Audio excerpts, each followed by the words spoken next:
नमस्कार दर्शक बंधु पाणीपाग अपडेट रे आपनको स्वागत। साइक्लोन स्टर्म फेंगल प्रभाव रे देशर विविध भाग में बदली जाइछि पाणीपागर स्थिति। ओडिशा रे मध्य आपण जानिथिबे गत 2 दिन हला कोहला पाग सहित हल्का फुल्का वर्षा जारी रहिछि। तबे पाणीपाग विभाग सूचना मिलिबा अनुसार आगामी 24 घंटा ओडिशार किछि जिल्ला रे मध्यमरु प्रबल वर्षा होई पारे। तबे केउ जिल्ला रे केमिति रहबा वर्षा स्थिति आसंतु आज वीडियो रे संपूर्ण आलोचना करबा। दर्शक बंधु बात्या प्रभाव रे चेन्नई रे प्रबल वर्षा पवन जारी रही।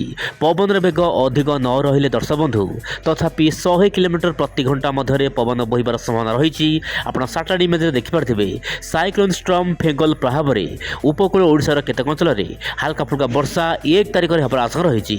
आपन मालकानगिरी कोरापुट आपन रायगड़ा गंजाम गजपति पुरी खोर्धा यही सब जिलार स्थाने स्थाने हल्कारु अति हीन जल बृष्टिपात हो पारे।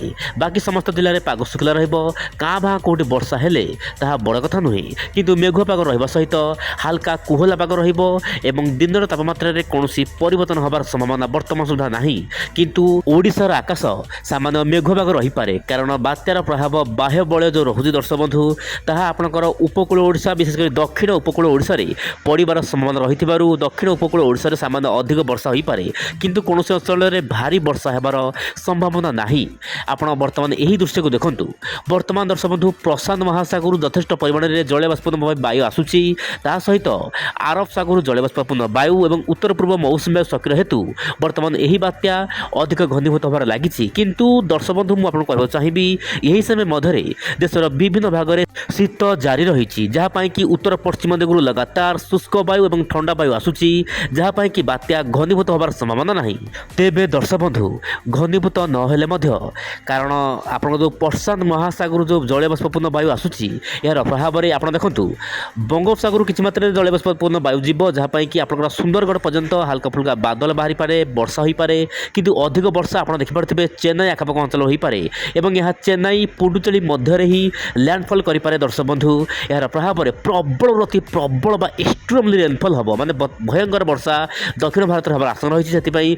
दक्षिण भारत विभिन्न राज्य को रेड अलर्ट रही। तमिलनाडु आंध्र प्रदेश गोवा केरल यही सब राज्य मानक प्रबल वर्षा हेबो। यही समय मध्य आप देखु ओडिशार जमीक रोचे आप खोर्धा नयागढ़ पुरी जगतसिंहपुर केन्द्रापड़ा यही सब जिला मानक हल्का फुल्का वर्षा देखा मिल पारे। एबे आलोचना करबा जेपीएस मॉडल कौन रही आगामी दिन मानक पूर्वानुमान। जेपीएस मॉडल पूर्वानुमान अनुसार दर्शक बंधु आगामी दिन में पुणी एक लघुचाप आसूची। दर्शक बंधु लघुचाप पर लघुचाप कारण मॉडल माने आकलन करुछंती चलित वर्ष लघुचाप होबार आशा रही। डिसेम्बर मासरे मध्य लघुचापर आशंका। तेबे जीपीएस मॉडल आकलन करुछि वर्तमान जो बात्या रही यही बात्या दुर्बल होगा पर आपनकर उत्तर पूर्व दिगु जो पवन आसीबो ता सहित आपनकर जलीय बाष्पपूर्ण वायु बंगोपसागर को जीव माने ऊपर को जीव ओडिशा पाख को जीव जहाँ कि ओडिशार विभिन्न अंचल हल्का फुल्का वर्षा देखा मिल पारे आगामी दिन माने डिसेम्बर 4 रु 8 तारिख मध्य ओडिशा केतक अंचल हल्का फुल्का वर्षा रहिबो। तेबे दर्शक बंधु ये थिला पाणीपाग स्थिति मु आपन जहा कहली मु पुणी आसी बासना काली आ एक नुआ अपडेट को साथे धरी विदा दियंतु। चैनल नुआ थिले चैनल एबे ही लाइक कमेंट सब्सक्राइब करंतु। नमस्कार जय जगन्नाथ दर्शक बंधु।